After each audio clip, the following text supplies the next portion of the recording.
Meet 7-year-old Amishal Fuseni. Like millions of African children, she helps her family carry water every day and also washes dirty clothes at this dam at Datoyili, a community in Ghana's northern region.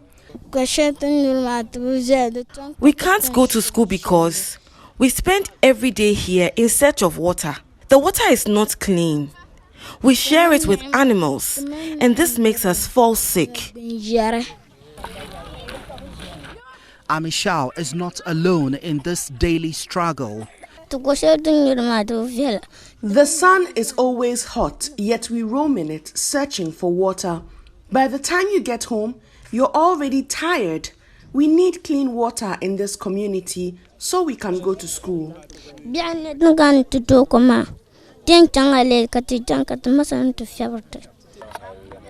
The 7-year-old and many other children in this community are unable to realize their full potential because every day is shaped by the trek for water. This makes girls especially more vulnerable to sexual violence, as revealed in a UNICEF report. With the absence of potable water, an appreciable number of inhabitants in this region have no choice than to drink from heavily contaminated sources.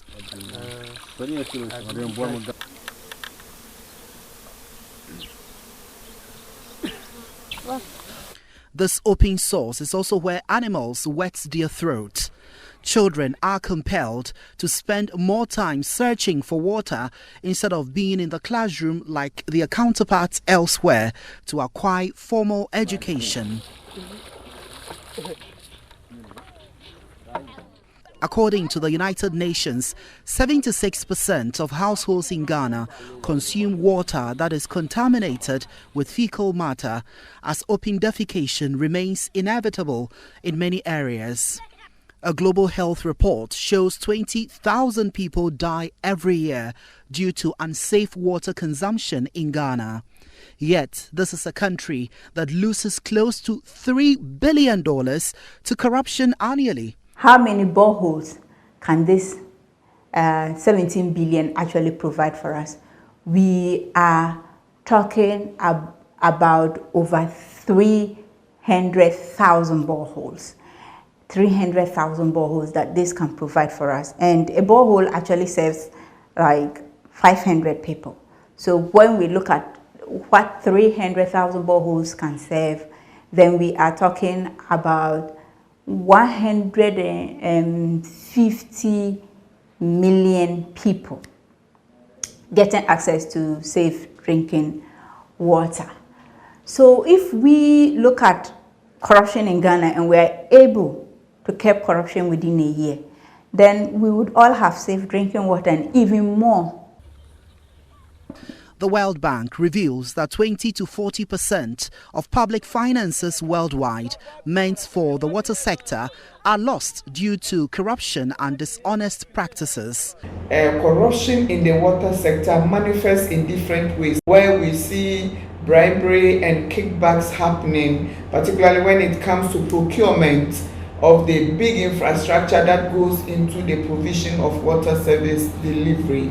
Again, we see collusion in the control of quality in the provision of water to ordinary people in the communities. Is there any clientelism? Is there any elitism? Is there any nepotism happening along the way and hampering people's access to water? If this happens, we believe it is wrong and must be spoken to. Young people, particularly girls, they are also women who walk for several kilometers a day just in search of water.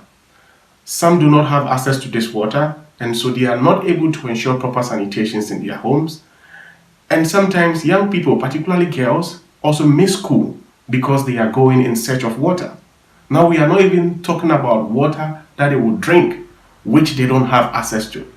And so it's important that when we talk about issues of corruption, saving money, ensuring proper accountability mechanisms would ensure that we also have enough money to invest in the water sector.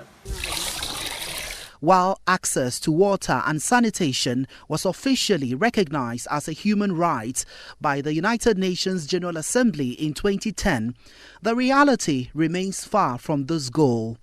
Globally, an estimated 3 million deaths result from waterborne diseases annually, according to the World Health Organization.